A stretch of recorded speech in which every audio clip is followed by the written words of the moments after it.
Sir Pawan Kalyan deputy CM అయిన తర్వాత ఆయన నుంచి రిలీజ్ అవుతున్న first movie Harihara Veeramallu. So Pawan movie వస్తుందంటే ఫ్యాన్స్ లో ఎలా ఉంటుంది, అడవుడు ఎలా ఉంటుందో ఇప్పుడు అలాంటి వాతావరణం రెండు తెలుగు స్టేట్ లో ఉంది. సో ఈ సినిమా ఈ రోజు రిలీజ్ అయింది. ఆల్రెడీ రాత్రి నుండి ప్రీమియర్స్ ప్రదర్శించారు.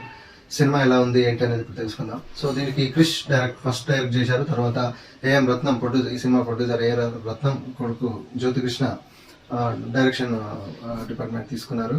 సో ఈ సినిమా కథ ఏంటంటే ఇది కోహినూరు వజ్రం చుట్టూ తిరుగుతుంది. సో విజయవాడ సమీపంలోని ఒక కొల్లూరులో ఈ వజ్రాలు దొరికితే అది నిజాం రాజు నుంచి, నిజాం నవాబు నుంచి ఢిల్లీ ఔరంగజేబ్ వరకు వెళ్తుంది. సో వాళ్ళ ఔరంగజేబ్ దగ్గర ఈ డైమండ్ ఉంటుంది.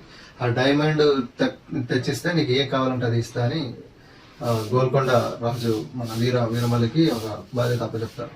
సో దొంగలించి తీసుకురామని చెప్తాడు. నువ్వు దొంగలించి తీసుకొస్తే నీకు ఏది కావాలంటే అది చేస్తా అంటాడు. సో వీరమల్లి ఏంటంటే చిన్న చిన్న దొంగతనాలు చేసి మళ్ళీ వాళ్ళకి అమ్మడం, వచ్చిన డబ్బుతోటి పేదలకు తన వాళ్ళకి హెల్ప్ చేయడం చేస్తుంటాడు. ఇది నచ్చి కుతుబ్ షా వీరమల్లికి పని చెప్తాడు. సో ఈ జర్నీలో వీరమల్లి జర్నీలో ఎలాంటి అనుభవాలు ఫేస్ చేశాడు, ఏం జరిగింది, ఆయన ఏం నేర్చుకున్నాడు, ఏం చూశాడు అనేది ఈ సినిమా. సినిమా ఎట్లా ఉంది అంటే ఒక historical film. Pawan Kalyan first time చేసిన హిస్టారికల్ ఫిల్మ్.